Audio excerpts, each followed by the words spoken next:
मित्रांनो नमस्कार. आता आहे ते पिंपळवंडी या गावामध्ये.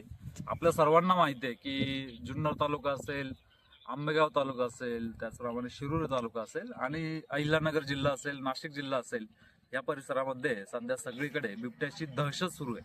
आणि बिबट्याच्या दहशतीखाली आपण सर्वजण जीवन जगतोय.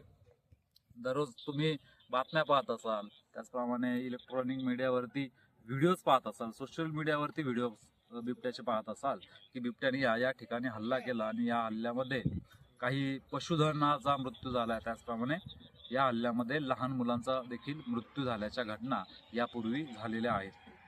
आता ह्या गावामध्ये येण्यामागचं कारण मी तुम्हाला सांगतोय.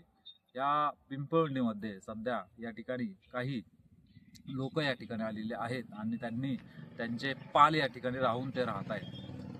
त्यांच्या दोन्ही बाजूंना या ठिकाणी ऊस आहे आणि काल रात्रीच्या वेळेस त्यांच्या या वस्तीवरती एक बिबट्या आलेला आणि बिबट्याने हल्ला करून कुत्र्याला मारण्याचा प्रयत्न केलेला.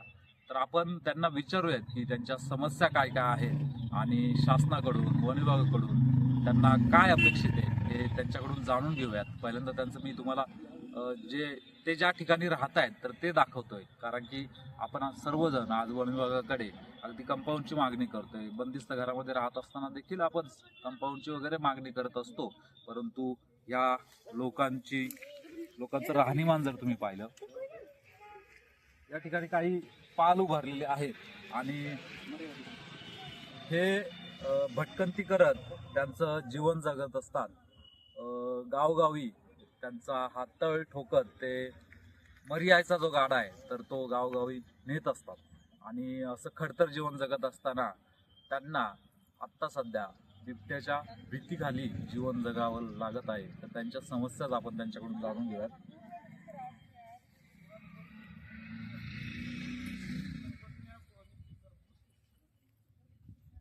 तुमचं नाव सांगा आणि अण्णा बापू चव्हाण. तुमचं गाव कोणतं? पेनूर तालुका आणि जिल्हा? जिल्हा सोलापूर, मोहोळ तालुका, गाव पेनूर. सोलापूर जिल्ह्यातून या ठिकाणी आपला उदरनिर्वाह करण्यासाठी आलेले आहे. आणि दरवर्षी म्हणजे मी पाहतोय जवळजवळ 20-25 वर्ष,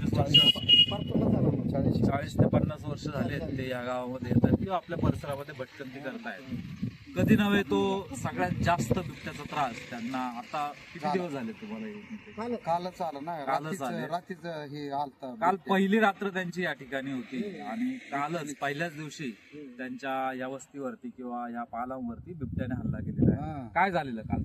कुत्र्याला जडप मारलेला होता. आमच्या पालाजवळ, म्हणजे असं इकडे पालाकडे येत होता आणि माणसावर जडप मारत होता. कुत्रं गेलं आडवं, मग ते गेलं निघून. हॅक केल्यामुळं गेलं माघारी.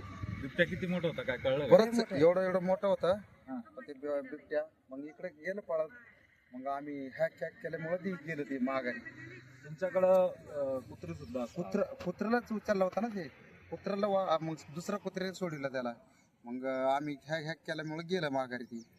मग असं तुम्ही पाहिला का बिबट्या? आम्हीच बघितला ना ते भेटायला. सर्वांनी पाहिला बघितलं आम्ही सगळेजण उठूनच होता ना. कुत्र्याला घेऊन गेले का काय झालं? कुत्र्याला हाड केला आणि ते सोडलं ना ते परत सोडला ना ते कुत्र्याला मोकळं. कुत्र कोणतं होतं दाखवता येईल काय? जॉन जॉन जॉन कुत्र कवा यायचं?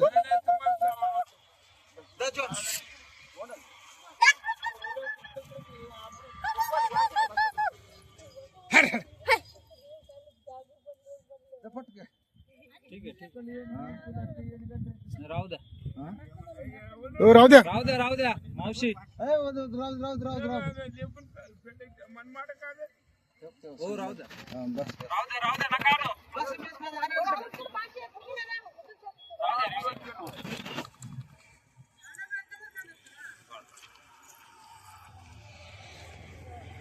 कुत्र्यांच्या गाळामध्ये पट्टा असल्यामुळं कुत्रा वाचलेला आहे.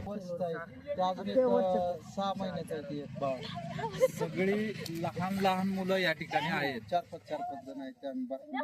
आणि यांच्यापासून वाचवण्यासाठी, बिबट्यापासून यांना वाचवण्यासाठी कुत्र्यामुळे तर आम्ही जगलो ना. कुत्र हे तुमच्या संरक्षणाचं काम करतंय. परंतु वन विभागाला किंवा शासनाला एकच सांगणं आहे की हल्ला झाल्यानंतर जागृती करण्यापेक्षा किंवा काही उपाययोजना करण्यापेक्षा आपल्याला जागोजागी या प्रकारे भटके लोक आपण एक प्रकारे बोलू की शेतामध्ये अगदी ऊसाच्या या ऊस आहे ना ऊस मागे जर पाहिलं तर सगळ्याचा सगळा ऊस आहे. रात्री या ठिकाणी 2 बिबटे येऊन गेलेले आहेत. तर हे सर्व आपल्या नजरेसमोर आहे आणि या सगळ्याच्या सगळ्या घटना जर नजरेसमोर असताना सुद्धा आपण त्यांच्याकडे एक प्रकारे दुर्लक्ष करतोय आणि मग काही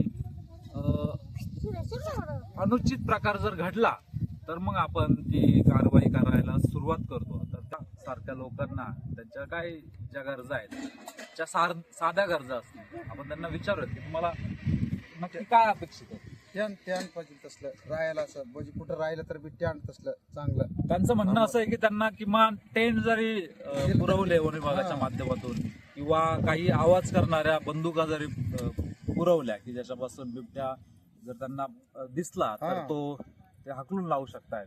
तर अशा साध्या साध्या गरजा वन विभागाने यांना पुरवणं देणं गरजेचं आहे. अजून काय सांगाल. एवढंच आहे ना आम्हाला काय एवढंच नुसतं मग बारकून लेकर आहेत ना ते मुलांचं शिक्षणाचं काय चाललंय. आता शाळेत आता वय झाल्यावर टाकतो ना आम्ही गावाला प्रत्येक गावाला हे मुक्क आहे ना मुक्क आहे आई याला बघ. पण आता हे बारकून शाळेत जावं लागलं तर आम्ही 5 वर्ष शाळेत टाकणार काय टाक- शाळेत आश्रम शाळेत होतं ते माड बोर्डिंग शाळा शारदे आहेत आम्हाला माहिती मावशी या अगोदर किती बिबटे पाहिलेत तुम्ही.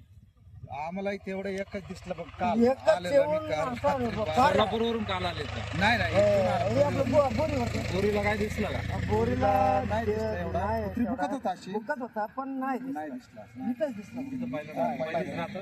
कारण की हा जो सगळ्याचा सगळा जो परिसर आहे पिंपळवणीचा परिसर असेल परिसरात जास्त पिंपरी आहे ना. पेंढारा असेल किंवा उंबरज असेल काळवाड असेल या सगळ्याच्या सगळ्या परिसरामध्ये किमान 10 ते 20 बिबटे नक्की असू शकतात. त्याच्यामुळं या ठिकाणी राहत असताना काळजी घेणं गरजेचं आहे. आणि तुम्ही सुद्धा या ठिकाणी कालची रात्र तुम्ही अनुभवलेली पहिलीच रात्र होती त्यावेळेस 2 बिबटे या ठिकाणी गेले.